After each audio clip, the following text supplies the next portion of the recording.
Hi, இன்றைக்கி ஹெல்த்தியான ABC juice apple, beetroot, carat and cucumber வச்சு எப்படி செய்கிறதுன்னு பார்க்கலாம் வாங்க. ஒரு அரை ஆப்பிள், ஒரு சின்ன கேரட், அரை குக்கும்பர், அரை பீட்ரூட் எடுத்திருக்கேன்.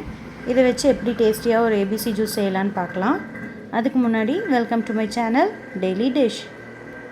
ஃபஸ்ட்டு குக்கும்பரும் ஆப்பிளும் கட் பண்ணி மிக்சர் ஜாரில் சேர்த்து அரைச்சி எடுத்துக்கலாம். நெக்ஸ்ட்டு கேரட்டும் பீட்ரூட்டும் கட் பண்ணி ஒரு மிக்சர் ஜாரில் சேர்த்து நல்லா ஃபைனாக அரைச்சி எடுத்துக்கோங்க.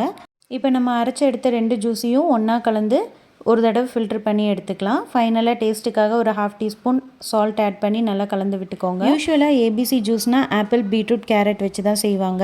இங்கே நான் அடிஷ்னலாக குக்கும்பர் சேர்த்துருக்கேன். ஏன்னா சிலருக்கு அந்த பீட்ரூட்டோட ரா டேஸ்ட்டு குடிக்கிறதுக்கு பிடிக்காது. ஸோ குக்கும்பர் சேர்த்தும்போது அதோட டேஸ்ட் இன்னும் கொஞ்சம் ரெஃப்ரெஷிங்காக இருக்கும். அந்த ரா டேஸ்ட் உங்களுக்கு தெரியாது. நீங்களும் இது மாதிரி ட்ரை பண்ணி பார்த்துட்டு எப்படி இருந்துச்சுன்னு கமெண்ட்டில் சொல்லுங்கள்.